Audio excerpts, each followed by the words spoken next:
సాగర్ కాలువలో ఇద్దరు విద్యార్థులు గల్లంతైన ఘటన ఖమ్మం జిల్లాలోని రమణగుట్ట కాలువ వద్ద జరిగింది. ప్రభుత్వ పాఠశాలలో క్రిస్మస్ సెలవులకు ఇంటికి వెళ్లిన విద్యార్థులు సాగర్ కాలువలోకి ఈతకు వెళ్లి గల్లంతయ్యారు. ఈ ఘటన ఖమ్మం జిల్లాలోని రమణగుట్ట కాలువ వద్ద చోటు చేసుకుంది. గాలుస్తున్న పోలీసులు విద్యార్థులు అబ్దుల్ సుహాన్, శశాంక్ సాగర్గా గుర్తించారు. గాలింపులో అబ్దుల్ సుహాన్ మృతదేహం లభ్యం కాగా మరొకరి కోసం గాలిస్తున్నారు. జరిగిన ఘోరాన్ని చూసి విద్యార్థులు, తల్లిదండ్రులు కన్నీరు మున్నీరుగా రోధిస్తున్నారు.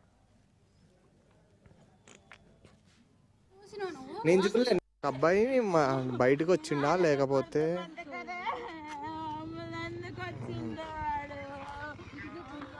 లేదన్నా మనకేం అన్న.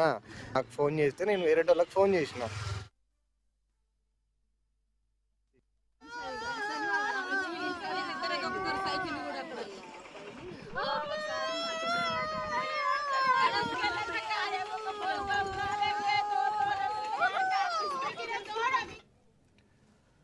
బ్రేకింగ్ చూస్తున్నాం. సాగర్ కాలువలో ఇద్దరు విద్యార్థులు గల్లంతైన ఘటన ఖమ్మం జిల్లాలోని రమణగుట్ట కాలువ వద్ద జరిగింది. ప్రభుత్వ పాఠశాలలో క్రిస్మస్ సెలవులకు ఇంటికి వెళ్లిన విద్యార్థులు సాగర్ కాలువలోకి ఈతకు వెళ్లి గల్లంతయ్యారు.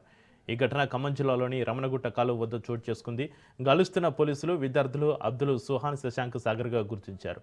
గాలింపులో అబ్దుల్ సుహాన్ మృతదేహం లభ్యం కాగా మరొకరి కోసం గాలుస్తున్నారు. జరిగిన ఘోరాన్ని చూసి విద్యార్థులు, తల్లిదండ్రులు కన్నీరు మున్నీరుగా రోధిస్తున్నారు.